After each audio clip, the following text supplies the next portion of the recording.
I remember reading that over the first years, on the early stages, you guys prioritized thought leadership and content and your network as well. So I kind of wanted to dive in a little bit in both.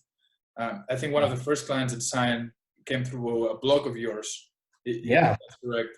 And thought leadership it's what we do as an agency, with working with other B2B CEOs. So it was very interesting for me to see that was one of the main strategies on the early days. I want to hear why you chose that strategy and why you guys think it worked.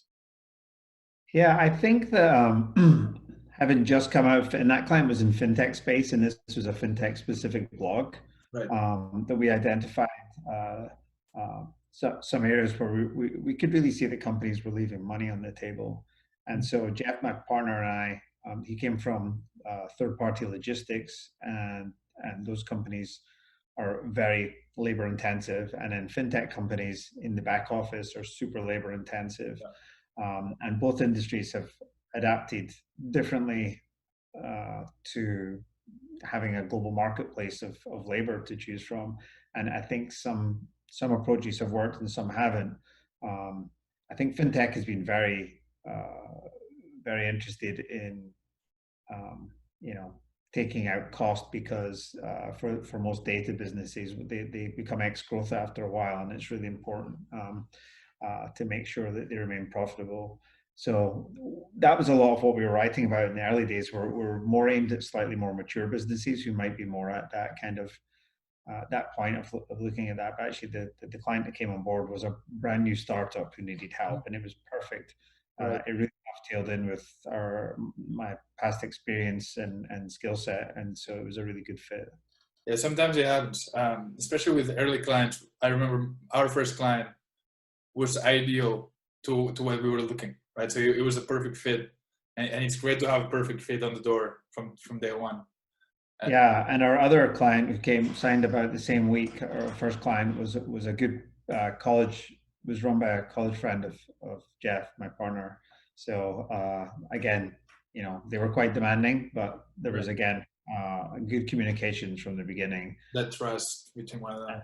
Yeah. And the biggest challenge about starting up any business is that, why should your first client sign with you? You've got no track record, so you're trying to fake it till you make it, and you're trying to find somebody who's going to give you more of a look than they probably should be. And so I think leveraging thought leadership and networking makes a big difference.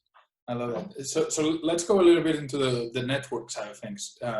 That's something that, as a European entrepreneur trying to do business a lot in the United States, for me that was a challenge, especially in the early days, because I didn't know anybody, literally zero people.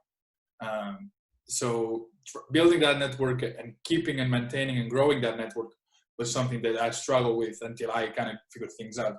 So I wanted to hear a bit more about your tips or your thoughts on how to use your network without really using it, just trying to find opportunities that are win-win for everybody. Yeah, so my network is, or was in 2014, still very much within the global fintech network, and I've got people up to super senior level in that network. And I just moved out to Southern California, and my network here was actually very, very small at the beginning. Right. So it was a challenge for me too. And I think part of it is trying to work out from your network. So I spent a ton of time studying the people I knew who were going to be influential enough in my network to be able to intro me to somebody else.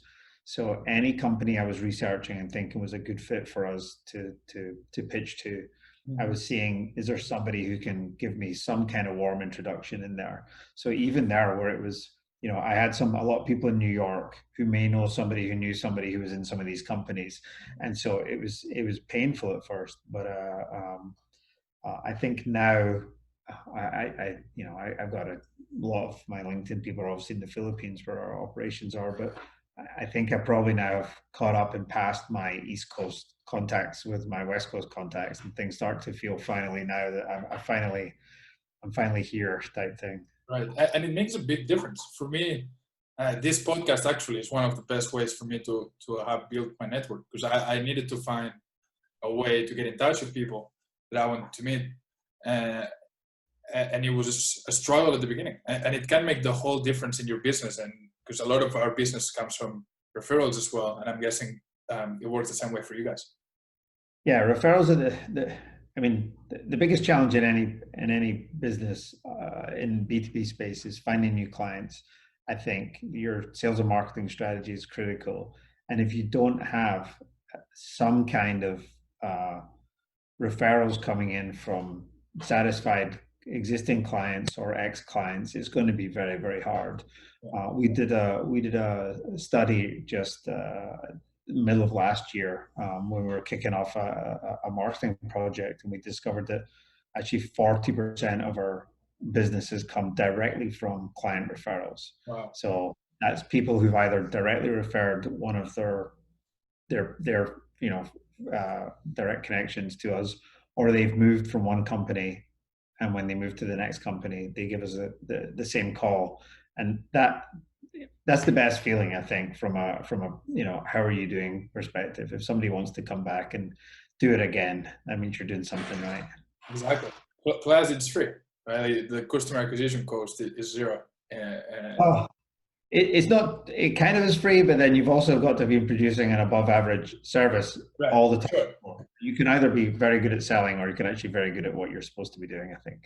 For sure. Yeah, I like that. I like that.